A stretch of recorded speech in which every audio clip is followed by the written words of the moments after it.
आता सन्माननीय आदित्य ठाकरे साहेबांनी काय बोलायचा हा त्यांचा विषय आहे. मला वाटतं त्यांच्या वक्तव्याकडे अधिकचं लक्ष द्यावं असं मला वाटत नाही, कारण ते कधी गांभीर्याने बोलत नाही. त्यांना गांभीर्याने कशात असतं ते समजत नाही. आदित्य ठाकरेंना धरूनच प्रश्न आहे की 2,000 रुपये जे विद्यार्थ्यांना जे पॉकेट मनी देण्याचा निर्णयाची चर्चा आहे. विद्यार्थ्यांना जे शालेय विद्यार्थ्यांना 2,000 रुपयाची पॉकेट मनी देण्याची चर्चा आहे. जर हे पैशाचे सिगरेट असे व्यसन करणार नाहीत याची जबाबदारी शासन घेईल का, अशा पद्धतीचं जे आदित्य ठाकरे मला कळतच नाही. अजून कशाची चर्चाच नाही, काय विषय झालेलाच नाही. याला भविष्याची का चिंता यांना पडते? आपल्या भविष्याची चिंता करण्याची आवश्यकता आहे आता.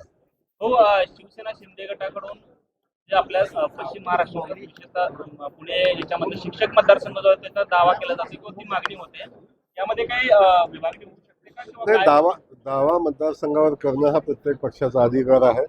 मतदारसंघ कुणाला सोडावा या संदर्भात महायुतीची आमची समिती असते. त्या समितीमध्ये चर्चा होते, वरिष्ठ त्याच्यावर निर्णय घेत असतात.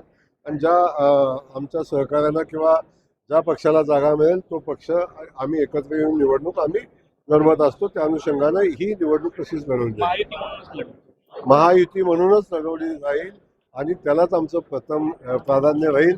त्याच्यानंतर मला वाटतं महायुती होईल याच्यामध्ये कुठली शंका नाही झाली तर पुढचा विषय, त्याच्यावर आजच बोलणं उचित नाही. पश्चिम महाराष्ट्र जो आहे तो राष्ट्रवादीचा बालेकिल्ला मानला जातो. मात्र आता तरी नाही, पश्चिम महाराष्ट्र हा राष्ट्रवादीचा बालेकिल्ला मानला जात होता. पश्चिम महाराष्ट्र हा राष्ट्रवादीचा बालेकिल्ला होता, आता नाही. पश्चिम महाराष्ट्र हा भारतीय जनता पक्षाचा बालेकिल्ला आहे. सोलापूर जिल्हा असेल, सातारा जिल्हा असेल, सांगली जिल्हा असेल, आपण पुणे जिल्हा असेल, आपण पाहतो की आता ह्या भारतीय जनता पक्षाचा गड झालेला आपल्याला सगळ्यांना दिसतोय. अभिजित दिपकेंनी अभियान सुरू केले आणि आज त्यांनी त्याची पाहणी सुरू केली. झेडपीच्या ज्या शाळा आहेत त्यांची दुरुस्त झाली. पीएम केअर फंडातून त्याला निधी देऊन त्या शाळा दुरुस्त करा अशी मागणी करतायत. ते पाहणी पण केलेली आहे. काय अभिजित दिपकेंना आपलं सांगा. आता कुणी काय करावं हा ज्याचा त्याचा विषय आहे, त्या विषयावर मी अधिकचं बोलणार नाही.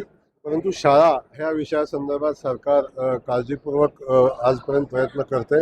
आता ज्या शाळा उभे राहिलेल्या आहेत, मॉडेल शाळा असतील, शाळेमध्ये शौचालय असेल, या सगळ्या गोष्टी असतील, प्रचंड मोठं काम शाळाच्या व्यवस्थेमध्ये सरकारनं केलेलं आहे.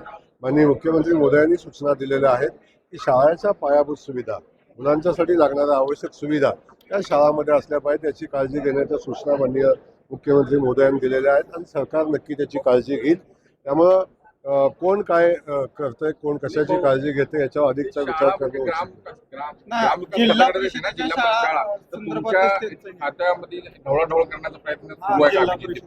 नाही, अजिबात नाही.